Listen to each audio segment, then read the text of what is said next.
Hello, my friends. It's Tuesday of Holy Week.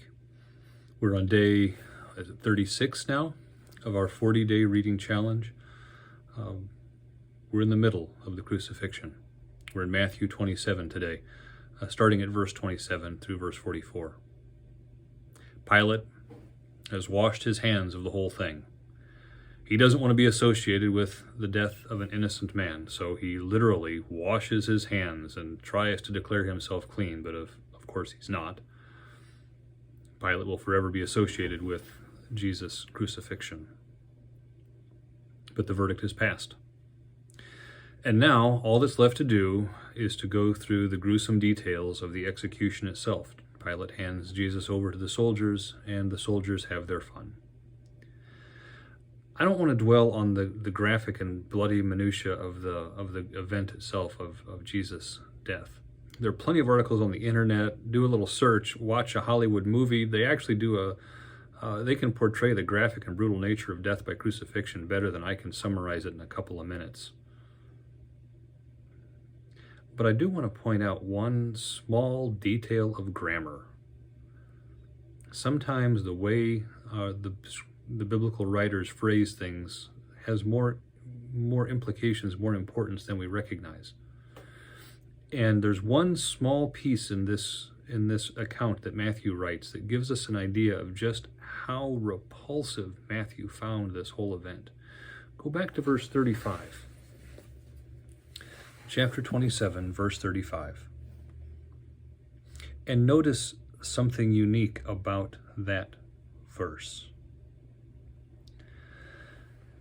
Matthew completely actually skips over the crucifixion. He doesn't talk about the soldiers hanging Jesus on the cross. In verse 34, verse 33, pardon me. In verse 34, they offer him wine mixed with gall, a drugged drink, probably the one act of mercy in this whole sorry event, trying to dull the pain a little bit. And then the next verse, Matthew has skipped ahead 10 or 15 minutes, however long it took. Jesus is now already on the cross. Matthew couldn't even bear to record the action of the soldiers driving the nails, putting Jesus on the cross. It was too brutal, too nauseatingly bloody and horrifically painful. Matthew, who may have been there witnessing the whole thing, couldn't actually write, and they crucified him.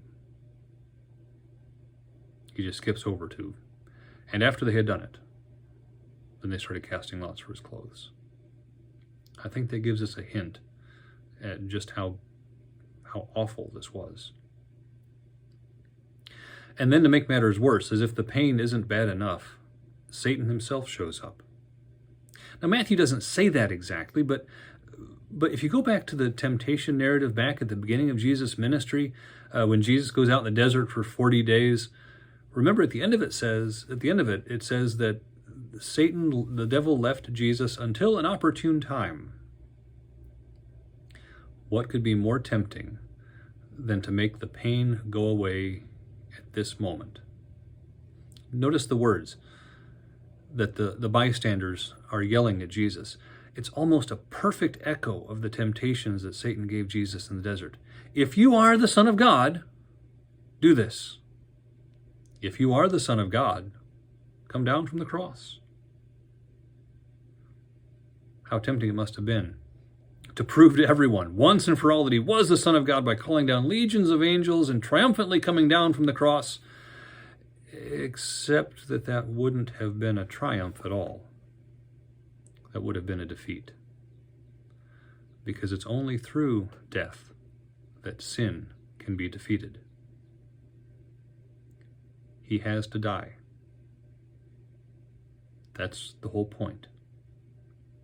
So death it is. And Jesus stays there on the cross, in the midst of that temptation, in the midst of rejection by everyone and everything. And he stays there for the next several hours. We'll go to Luke tomorrow and read more about those hours. God be with you.